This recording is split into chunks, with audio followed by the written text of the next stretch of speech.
hastası, Vasıta yok. hipertansiyon var. Rahatsız benim çocuk. O yönden. Kalp hastası. Uzak veriyorlar oğlum, uzak okulumuz var, bizim de maddi durumumuz yok. Oraya gidip gelmesi var. Şeye veriyorlar. Vasıta var. Yaşı bana çıkmadı, bu komşuya çıktı. Bana çıktı işte ben Burada uzak. bizi çıkarıyor, bak gözlerime. Suriyeliler kullandığı çadırları çıkarıyorlar bizi buradan. İşte hastane Ne yakın. iş kokuyor? Ekim, Kasım gibi inşallah. Ekim Kasım. Ne? Ev mi? Konuklar yapılıyormuş. İnşallah, inşallah. Vallahi İnşallah, inşallah. inşallah. Deprem bölgesindeki ziyaretlerimiz devam ediyor. Şu an Hatay'dayız. Hatay'ın İskenderun ilçesindeyiz. İskenderun'da daha önce zaten Ümit Kervanı var. Depremin ilk günden itibaren biz buradaki kardeşlerimizin yardımına koşmuştuk.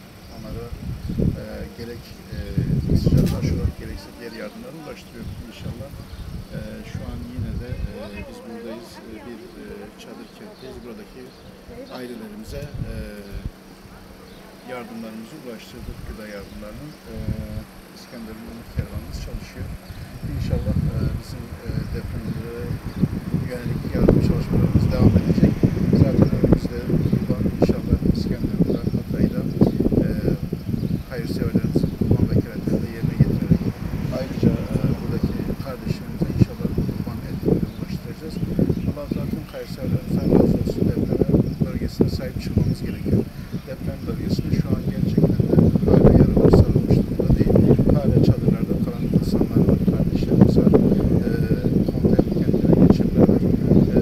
Bir taraftan diğer işte konutların yapımı devam ediyor. Ancak yıkımlar da hala devam ediyor. Yıkımlar da bitmiş durumda değil. İnşallah bu yaralar sarılıncaya kadar bizler de kardeşlerimizin yanında bulunacağız. Yardımlarımızı inşallah ulaştıracağız. Rabbim tüm hayırseverlerimize